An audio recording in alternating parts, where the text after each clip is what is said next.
اگر وہ ایرانیوں کا پیچھا کرتے اور عراق میں بغاوت کا فتنہ اٹھ کھڑا ہوتا یا ایرانی اسے بھڑکانے کی کوشش کرتے تو اس کا استحصال دشوار ہو جاتا۔ جلالہ میں ہاشم کی فتح یابی کے بعد حضرت سعد رضی اللہ عنہ کو معلوم ہوا کہ ایرانی فوجیں عراق عرب کی مشرقی اور ایران کی مغربی سرحدوں کے درمیان ماسبزان کے مقام پر جمع ہوئی ہیں۔ یہ سن کر انہوں نے زرار بن خطاب کو فوج دے کر روانہ کیا۔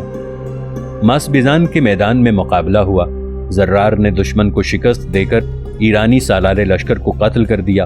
ایرانی ماسبان کے شہر میں گھس گئے۔ مسلمان مفرورین کے تعاقب میں آگے بڑھے اور شہر ماسبان پر حملہ کر کے اسے فتح کر لیا۔ اہل شہر گھر بار چھوڑ چھاڑ کے پہاڑوں میں بھاگ گئے۔ زرار نے انہیں واپس بلا لیا اور جزیہ عائد کر کے ماسبان میں آباد کر دیا۔ عراق کے شمال مشرق میں ان مسلسل حملوں کی کامیابی نے یہاں کے باشندوں کو مسلمانوں کا مطیع اور منقاد بنا دیا تھا۔ عراق کا جنوبی حصہ اس سے پہلے ہی ان کا تابع فرمان ہو چکا تھا، جس کی تفصیل یہ ہے کہ اس علاقے کے لوگوں نے اسی زمانے میں مسلمانوں کی قوت دیکھ لی تھی جب حضرت خالد بن ولید اور مثنہ بن حارثہ نے عہد صدیقی میں ان پر حملہ کیا تھا۔ اس کے بعد جب سارے کا سارا عراق مسلمانوں کے خلاف اٹھ کھڑا ہوا تو اس جنوبی حصے نے بھی بغاوت کر دی۔ چنانچہ جب حضرت عمر رضی اللہ عنہ نے حضرت سعد بن ابی وقاص رضی اللہ عنہ کو قادسیہ کی مہم پر روانہ کیا تو عتبہ بن غزوان کو جنوبی حصے پر چڑھائی کے لیے بھیجا۔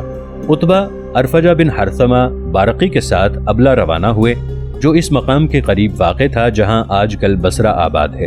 کئی ہفتوں کی جنگ کے بعد مسلمانوں نے اس پر قبضہ کیا۔ ابلا ان دنوں ایک بہت بڑی بندرگاہ تھی جہاں چین اور ہندوستان سے آنے جانے والے جہاز لنگر انداز ہوتے تھے۔ یہاں ہندوستانی تاجروں کی ایک بہت بڑی تعداد رہتی تھی۔ جب شہر کے محافظوں نے شکست کھائی تو اہل شہر ہلکا پھلکا سامان لے کر نکل گئے۔ مسلمان شہر میں داخل ہوئے اور جو کچھ ملا آپس میں تقسیم کر لیا۔ عتبہ نے شکست خوردہ فوج کے تعاقب میں دریا پار کیا اور دستے میسان کو حملہ کر کے فتح کر لیا۔ وہاں کا سردار گرفتار ہوا اور عتبہ نے اس کی پیٹی مدینہ بھیج دی۔ جو شخص پیٹی لے کر گیا اس کی زبانی حضرت عمر رضی اللہ عنہ کو معلوم ہوا کہ عرب عراق میں دنیا کی نعمتوں کو دل دے بیٹھے ہیں۔ امیر المؤمنین اس کے انجام سے ڈرے اور دریافت حال کے لیے عتبہ کو بلوا بھیجا۔ عتبہ نے فوج پر مجاشع بن مسعود اور نماز کے لیے مغیرہ بن شعبہ رضی اللہ عنہ کو اپنا قائم مقام بنایا۔ جب حضرت عمر رضی اللہ عنہ کو مجاشع کے نائب بنانے جانے کی اطلاع ملی تو بہت ناراض ہوئے اور عتبہ سے کہا، تم بدوؤں کو شہریوں پر حاکم بنا کر آئے ہو، جانتے ہو اس کا نتیجہ کیا ہوگا؟ عتبہ نے کہا، مغیرہ بن شعبہ رضی اللہ عنہ نے مرغاب میں ایرانیوں کو شکست دی ہے اور میں نے مجاشع کے فاتح فرات ہونے کے باوجود فوج کا امیر مغیرہ کو بنایا ہے تاکہ کوئی بدوی کسی قرشی یا رسول اللہ صلی اللہ علیہ وآلہ وسلم کے کسی صحابی پر امیر نہ ہو۔ مغیرہ رضی اللہ عنہ کا ایرانیوں پر فتح پانا کوئی ہنسی کھیل نہیں تھا۔ قیامت کی لڑائی ہوئی اور ایرانیوں نے جان کی بازی لگا دی۔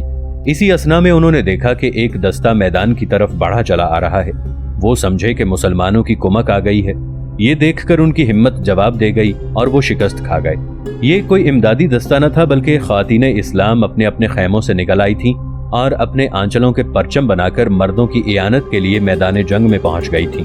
حضرت عمر رضی اللہ عنہ نے عتبہ کو اپنی خدمت پر واپس جانے کا حکم دیا، لیکن عتبہ نے معذرت چاہی جسے حضرت عمر رضی اللہ عنہ نے قبول نہ فرمایا۔ عتبہ ابھی عراق کے رستے میں ہی تھے کہ پیغام اجل آ پہنچا اور ان کی جگہ مغیرہ رضی اللہ عنہ فوج کے سپہ سالار رہے۔ مسلمانوں کو عراق میں اطمینان نصیب ہوا اور وقت آ گیا کہ وہ نظام حکومت کے قیام کے متعلق غور و فکر کریں۔ آپ کی رائے میں کیا ان کے لیے یہی کافی تھا کہ وہ عراق میں ایسے آدمی مقرر کر دیتے جو نو مسلمین کو دین کی تعلیم دیں اور غیر مسلموں سے جزیہ وصول کر لیا کریں؟ رسول اللہ صلی اللہ علیہ وآلہ وسلم کا طریق عمل یہی تھا کہ جزیرہ نمائی عرب کے قبائل جب دائرہ اسلام میں داخل ہوتے تو حضور صلی اللہ علیہ وآلہ وسلم کچھ آدمی ان کے پاس بھیج دیتے جو انہیں دین کی باتیں سکھاتے اور ان سے زکوٰۃ وصول کرتے۔ اب اگر حضرت عمر رضی اللہ عنہ بھی عراق میں یہی طریقہ اختیار کرتے ہیں تو اس کے نتائج سے محفوظ رہ سکتے ہیں۔ عہد رسالت میں مکہ اور طائف کو چھوڑ کر کوئی شہر اور کوئی قبیلہ ایسا نہ تھا جو بزور شمشیر اسلام لایا ہو۔ اس کے باوجود حضور صلی اللہ علیہ وآلہ وسلم کی وفات سے کچھ ہی پہلے مرتدین نے پہلی فرصت سے فائدہ اٹھا کر جزیرہ نمائی عرب کے مختلف گوشوں میں سرکشی اختیار کر لی۔ ناظرین، آگے بڑھنے سے پہلے کامنٹ سیکشن میں ہمیں اپنی آراء سے ضرور آگاہ کیجیے گا کہ آپ کو ہماری یہ سیریز کیسی لگ رہی ہے۔ آئندہ آنے والی اقساط سے باخبر رہنے کے لیے ہمارے چینل کو سبسکرائب کر لیں اور ساتھ موجود بیل آئیکن کو ضرور کلک کر لیں۔ شکریہ۔ اس کے بعد جب حضرت ابو بکر رضی اللہ عنہ کے دست خلافت پر بیعت ہوئی تو ارتداد و تمرد اس طرح پھیلے جیسے لکڑیوں میں آگ پھیلتی ہے۔ یہ اس وقت تھا جب کہ جزیرہ نمائے عرب کے باشندے عرب تھے اور مدینے کی حکومت ان پر بار نہ تھی، نہ غیر عرب کی طرح ان کے دل اس حکومت سے بیزار تھے۔ فتنہ ارتداد کے سلسلے میں جو لڑائیاں ہوئیں ان کے پیش نظر حضرت عمر رضی اللہ عنہ کا یہ خوف اپنی جگہ بالکل فطری تھا کہ عراق کے ایرانی باشندے کہیں بغاوت نہ کر دیں، جبکہ ان کی اکثریت غیر مسلم بھی ہے، بلکہ عراق کے عربوں کی سرکشی کا خطرہ بھی بجا تھا، چاہے وہ مسلمان ہو گئے ہوں یا اپنے ہی مذہب پر قائم ہوں۔ یہ سب کے سب ہیرا اور مدائن کے اقتدار سے مانوس تھے اور ان کی حکومت میں عیش و راحت کی زندگی بسر کر رہے تھے، لیکن اس عشرت و آسودگی کی زندگی کے اکثر و بیشتر پہلوؤں سے نہ جزیرہ نمائے عرب کی زندگی میل کھاتی تھی، نہ اس دین کی تعلیمات ہی ساز کرتی تھیں جو اللہ تعالیٰ نے نبی عربی علیہ التحیت و تسلیم پر نازل فرمایا تھا۔ اگر انہیں ان کے حال پر چھوڑ دیا جاتا تو وہ جزیرہ نمائے عرب کے عربوں سے زیادہ سرکشی کے قریب پہنچ جاتے، لیکن حضرت عمر رضی اللہ عنہ کی بعید النظری اور شدت احتیاط فتنے کو یہ موقع کہاں دے سکتی تھی کہ وہ مفتوحہ ممالک میں پاؤں پھیلائے، جبکہ وہ جزیرہ نمائے عرب کے پڑوس میں تھے اور اس فتنے کی چنگاریاں یہاں بھی پہنچ سکتی تھی۔ ان سب خرابیوں کے مہلک نتائج سے امیر المؤمنین کا بے خبر ہونا ناممکن تھا۔ صرف یہی ایک خطرہ حضرت عمر رضی اللہ عنہ کے لیے وجہ تشویش نہ تھا۔ فرض کر لیجئے کہ ان نو مسلموں کے لیے دینی تعلیم کا بندوبست کر کے اور اہل عراق کو ان کے حال پر چھوڑ کر ان کی سرکشی سے محفوظ بھی رہا جا سکتا، تو بھی حضرت عمر رضی اللہ عنہ کے لیے ضروری تھا کہ وہ ان ایرانیوں سے خبردار رہیں جو شکست کھا کر پہاڑوں میں جا چھپے تھے۔ حضرت عمر رضی اللہ عنہ تمنا کرتے تھے کہ کاش ان کے اور ایرانیوں کے درمیان آگ کا پہاڑ ہوتا کہ نہ وہ ادھر آ سکتے نہ یہ ادھر جا سکتے، لیکن یہ پہاڑ موجود نہ تھا اور کوئی تعجب کی بات نہیں۔ اگر ایران کے میدانوں میں بھاگ جانے والے ایرانی اپنا کھویا ہوا ملک دوبارہ حاصل کرنے کے لیے پھر عراق آنے کی کوشش کریں، جیسا کہ اس سے پہلے وہ کر بھی چکے تھے، جب حضرت خالد رضی اللہ عنہ بن ولید نے ہیرا اور انبار کو فتح کر لیا تھا اور اس کے بعد وہ شام کی اسلامی فوجوں کی مدد کے لیے شام روانہ ہو گئے تھے، تو یہی کچھ ہوا تھا۔ اس وقت اگر عراق سے اسلامی فوجیں ہٹ جاتی تو ایرانیوں کی کامیابی عین ممکن تھی، لیکن اگر یہ فوجیں یہیں رہتیں اور اپنے مرکزوں کو اچھی طرح مستحکم کر لیتیں تو ایرانیوں کو شورش برپا کرنے کے متعلق سوچنے سے پہلے اچھا خاصا تردد ہوتا، اور اگر وہ یہ ہمت کر بھی لیتے تو امیر المؤمنین کی فوجوں میں اتنی قوت تھی کہ وہ انہیں پسپا کر کے پہاڑوں میں مار بھگاتی، بلکہ وہ اس قدر طاقتور تھیں کہ میدانی علاقے میں پیش قدمی کر کے ان کے ملک پر قبضہ کر سکتی تھیں، جس طرح انہوں نے عراق پر قبضہ کر کے وہاں ان کے اقتدار کا خاتمہ کر دیا تھا۔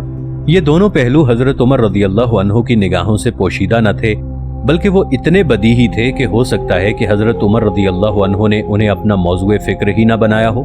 فاروق اعظم رضی اللہ عنہ نے جب عراق میں جنگ کی تھی، ان کا مقصد یہ نہ تھا کہ ایرانیوں کو نکال باہر کریں اور اس کے بعد انہیں ان کے حال پر چھوڑ دیں، بلکہ یہ مدعا تھا کہ عراق اور شام اس عربی وحدت میں شامل ہو جائیں جو جنوب میں خلیج عدن، بحر ہند اور خلیج فارس سے شروع ہو کر انتہائی شمال میں صحرائے شام پر ختم ہوتی ہے۔ اس لیے یہ بالکل فطری بات تھی کہ فاتحین عراق کی باغ ڈوڑ اپنے ہاتھ میں لیتے، سکون و اطمینان کے ساتھ وہاں قدم جماتے اور اس کا نظام حکومت خود سنبھالتے۔ کیا یہ نظام حکومت انہی خطوط پر وضع کیا جانا چاہیے جن خطوط پر رومی ایرانی اپنے مفتوحہ ممالک کا نظام حکومت وضع کرتے تھے؟ اگر ایسا نہیں ہے تو پھر وہ کون سا نظام حکومت ہے جو حضرت عمر رضی اللہ عنہ اس نوزائیدہ اسلامی سلطنت کے مقبوضات میں جاری فرمائیں گے؟ اگر حضرت عمر رضی اللہ عنہ عراق کے ظفرمند لشکر کو خوش کرنا چاہتے تو ایرانیوں اور رومیوں کی طرح سب کچھ اسی لشکر کے حوالے کر دیتے اور عوام کے لیے بچے کچے ٹکڑوں کے سوا کچھ نہ چھوڑتے، جس طرح ایران کے زمیندار اپنے کاشتکاروں کے لیے صرف وہی ٹکڑے چھوڑتے تھے جو ان سے بچ رہتے تھے۔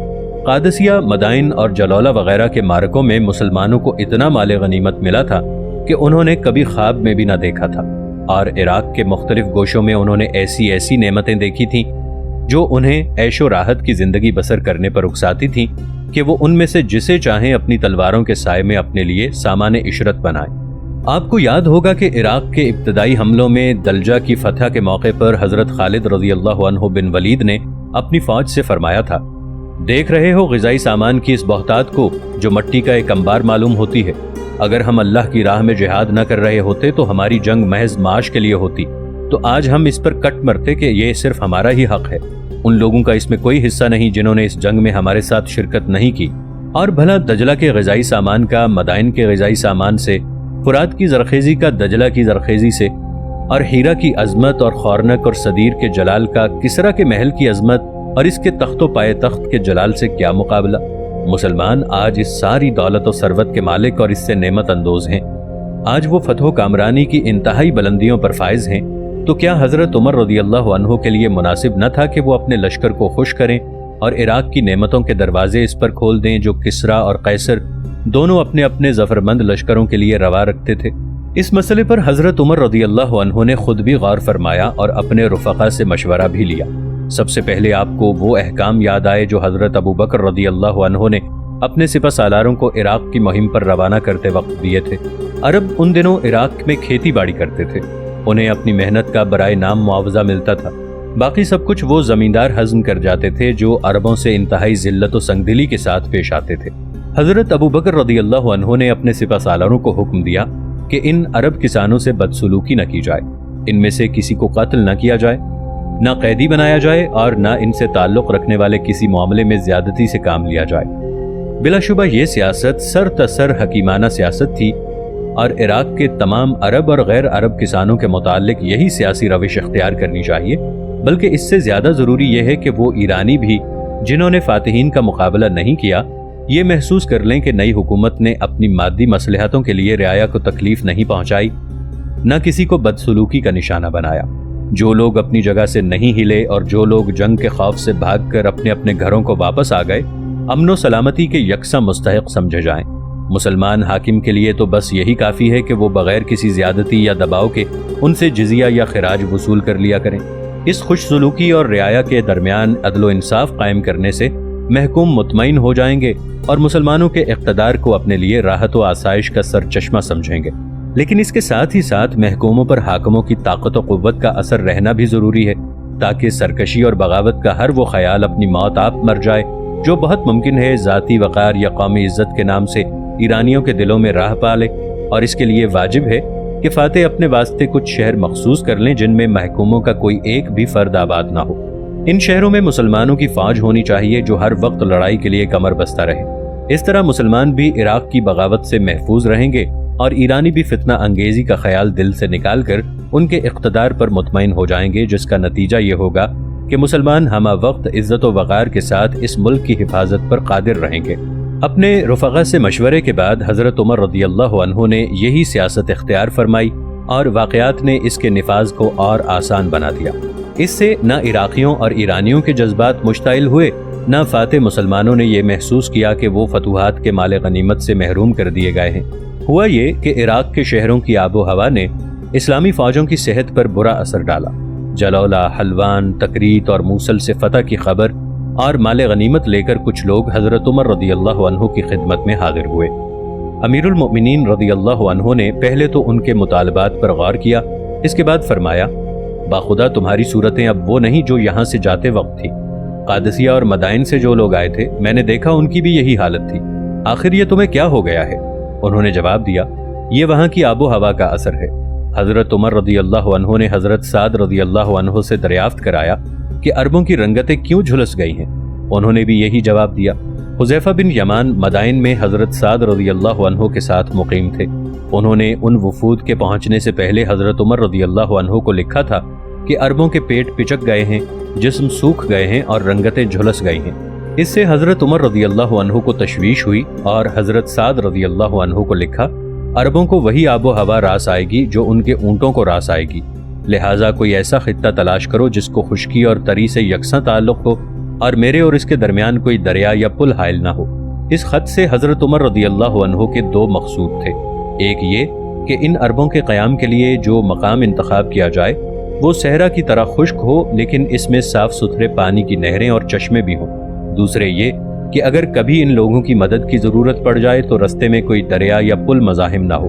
اس کی وجہ یہ تھی کہ حضرت عمر رضی اللہ عنہ بحری سفر کو خطرناک سمجھتے تھے اور اس لیے نہیں چاہتے تھے کہ ان کے اور ان کی فوج کے درمیان کوئی ایسی چیز حائل ہو جسے طے کرنے میں ان کی بھیجی ہوئی مدد کسی خطرے یا ہلاکت سے دوچار ہو جائے۔ حضرت سعد رضی اللہ عنہ نے موصل سے عبداللہ بن موتم اور جلولہ سے قیقع بن عمرو کو بھیجا کہ وہ امیر المؤمنین کی پسند کے مطابق کوئی جگہ تلاش کریں۔ ادھر حضرت عمر رضی اللہ عنہ نے بھی مدینہ میں باخبر لوگوں سے ایسی جگہ کے بارے میں مشورہ کیا۔ سب نے یک زبان ہو کر یہ رائے دی کہ ہیرا کے قریب کوفہ کا مقام بالکل موزوں ہے۔ ایک تو وہ ہیرا کی طرف فرات کے قریب سرسبز و شاداب مقام پر واقع ہے، دوسرے صحرا سے بھی کچھ دور نہیں۔ حضرت سعد رضی اللہ عنہ مدائن سے کوفہ کے مقام پر پہنچے اور ایک اونچی جگہ منتخب کر کے مسجد کی تعمیر کا حکم دیا۔ اس کے چاروں طرف اتنی جگہ چھوڑ دی گئی کہ اگر مسجد کے وسط میں کھڑے ہو کر تیر پھینکا جائے تو اس میدان کے آخری سرے پر گرے، اور اس جگہ کو بازار بنا دیا گیا۔ مسجد تعمیر ہوئی اور سنگ رخام کے ستونوں پر 200 ہاتھ لمبی چھت ڈال دی گئی۔ یہ ستون کسرا کے محلوں سے لائے گئے تھے، جن کی بلندی رومی کلیساؤں کی بلندی سے مشابہ تھی۔ مسجد کے چاروں طرف خندق کھود دی گئی کہ لوگ اس کی چار دیواری پر چڑھائی نہ کر دیں۔ کسرا کے ایک ایرانی معمار نے مسجد کے قریب حضرت سعد رضی اللہ عنہ کے لیے مکان تیار کیا جس میں بیت المال بھی تھا۔ اس عمارت کا نام قصر سعد رکھا گیا۔ فوج نے بھی مسجد کے چاروں طرف اپنے مکان بنا لیے اور ہر قبیلے نے اپنے مطلب کی جگہ تلاش کر کے خیمے نصب کر دیے۔ جب لوگ آباد ہو گئے تو حضرت سعد رضی اللہ عنہ نے حضرت عمر رضی اللہ عنہ کو لکھا، میں نے ہیرا اور فرات کے درمیان کوفہ میں قیام کیا ہے۔ یہ مقام خشکی اور تری سے یکساں تعلق رکھتا ہے اور شاداب و زرخیز بھی ہے۔ میں نے مسلمانوں کو اجازت دے دی ہے کہ چاہے مدائن میں رہیں چاہے یہاں آ کر آباد ہو جائیں۔ جن لوگوں نے مدائن میں رہنا پسند کیا میں انہیں وہاں مسلح پہرے داروں کی حیثیت میں چھوڑ آیا ہوں۔ کوفہ کا قیام سب کو راس آیا اور ان کی صحتیں بحال ہو گئیں۔ حضرت عمر رضی اللہ عنہ کی خدمت میں درخواست بھیجی گئی کہ بانسوں کے مکان بنانے کی اجازت مرحمت فرما دی جائے، وہ خیموں سے زیادہ پائیدار رہیں گی۔ حضرت عمر رضی اللہ عنہ نے اس کی اجازت دیتے ہوئے تحریر فرمایا، چھاونی ایسی ہونی چاہیے جو تمہاری اچھی طرح حفاظت کر سکے اور تمہارے لیے زیادہ سے زیادہ مفید ہو۔ میں تمہاری مخالفت کرنا نہیں چاہتا۔ حضرت عمر رضی اللہ عنہ کا یہ مکتوب سنتے ہی لوگوں نے بانس کے مکان بنانے شروع کر دیے اور ان میں جا بسے۔ ایک دن ان مکانوں میں آگ لگ گئی اور وہ جل کر راکھ کا ڈھیر ہو گئے۔ اب لوگوں کے لیے پھر کوئی جگہ سر چھپانے کی نہ رہی تو کیا انہیں پھر خیمے نصب کر لینے چاہیے؟ کھلے میدان میں رہنے سے تو یہی بہتر ہے، لیکن اب وہ مکانوں میں رہنے کے عادی ہو چکے تھے۔ خیموں کی زندگی انہیں کیسے راس آتی؟ چنانچہ آتش زنی کی خبر کے ساتھ یہ درخواست بھی حضرت عمر رضی اللہ عنہ کی خدمت میں روانہ کی گئی کہ اینٹوں کے مکان بنانے کی اجازت فرما دی جائے۔ حضرت عمر رضی اللہ عنہ نے اجازت دے دی اور فرمایا، بنا لو لیکن کوئی شخص 3 کمروں سے زیادہ نہ بنائے اور دیواریں بہت اونچی نہ کرے۔ تم سنت کے پیچھے چلو، دولت تمہارے پیچھے چلے گی۔ اس طرح کوفہ کے مکانوں کی تیاری کے بعد لوگ ان میں مقیم ہو گئے۔ اس نوآباد شہر نے ہیرا کی تمام عظمت و شوکت اس سے چھین لی اور لخمیین کا دارالسلطنت اس عظیم الشان شہر کے پہلو میں ایک معمولی سی بستی ہو کر رہ گیا، جو چند ہی برس کے بعد اسلامی سلطنت کا دارالخلافہ قرار پا کر اسلام کی تاریخ میں ایک خاص مرتبے کا مالک بن گیا۔ حضرت سعد رضی اللہ عنہ نے کوفہ میں قیام کیا اور اپنی قیامگاہ میں ایک دروازہ بنا کر اس پر چھت ڈلوا دی، اس لیے کہ بازار کا شور و غل ان کی گفتگو میں مخل ہوتا تھا۔ بعض لوگوں کا کہنا ہے کہ حضرت سعد رضی اللہ عنہ نے معمار سے کہا کہ مجھے اس ہنگامے سے نجات دلاؤ۔ اس کی اطلاع حضرت عمر رضی اللہ عنہ کو ملی اور ساتھ ہی یہ بھی معلوم ہوا کہ لوگ اس مکان کو قصر سعد کہتے ہیں۔ حضرت عمر رضی اللہ عنہ نے محمد بن مسلمہ رضی اللہ عنہ کو کوفہ روانہ کیا اور انہیں حکم دیا، محل کے دروازے کو آگ لگا کر الٹے پاؤں واپس آ جانا۔ ابن مسلمہ کوفہ پہنچے۔ حضرت سعد رضی اللہ عنہ کو خبر ملی تو انہیں بلایا، لیکن انہوں نے محل میں داخل ہونے سے انکار کر دیا۔ چنانچہ حضرت سعد رضی اللہ عنہ خود باہر آئے اور ان کے سامنے کھانا پیش کیا۔ ابن مسلمہ رضی اللہ عنہ نے کھانا بھی قبول نہ کیا اور حضرت عمر رضی اللہ عنہ کا خط انہیں دے دیا۔ خط میں لکھا تھا، مجھے معلوم ہوا ہے کہ تم نے محل تعمیر کرایا ہے جو قلعہ بن گیا ہے اور قصر سعد کہلاتا ہے۔ تمہارے دروازے پر لوگوں کی روک ٹوک ہے۔ یہ تمہارا محل نہیں بلکہ ہلاکت کا محل ہے۔ اس کا وہ حصہ جو بیت المال سے ملا ہوا ہے نکال ڈالو اور اس کو بند کر دو۔ محل کے دروازے پر خبردار کوئی پہرا چوکی نہ رہے جس سے لوگوں کی روک ٹوک ہو۔ حضرت سعد رضی اللہ عنہ نے خط پڑھ کر قسم کھائی کہ لوگوں نے غلط خبر پہنچائی ہے۔ ابن مسلمہ کو ان کی قسم کا اعتبار آ گیا اور وہ واپس ہو گئے۔ مدینہ پہنچ کر انہوں نے حضرت عمر رضی اللہ عنہ کو پوری تفصیل سنائی۔ حضرت عمر رضی اللہ عنہ نے ان سے پوچھا، پھر تم نے سعد رضی اللہ عنہ کا عذر قبول نہیں کیا؟ ابن مسلمہ رضی اللہ عنہ نے کہا، اگر آپ یہ چاہتے تھے تو مجھے لکھ دیا ہوتا یا اس کی اجازت دے دی ہوتی۔ حضرت عمر رضی اللہ عنہ نے فرمایا، صحیح معنی میں اہل الرائے وہ ہوتا ہے جس کے پاس اگر اپنے حاکم کا حکم نہ ہو تو اپنی سوجھ بوجھ سے کام لے اور خاموش نہ رہے۔ یہ کہہ کر حضرت عمر رضی اللہ عنہ نے حضرت سعد رضی اللہ عنہ کا عذر قبول فرما لیا اور انہیں برقرار رہنے دیا۔ جس وقت کوفہ کی بنیاد پڑی تھی اسی وقت بصرے کی بھی نیو ڈالی گئی تھی۔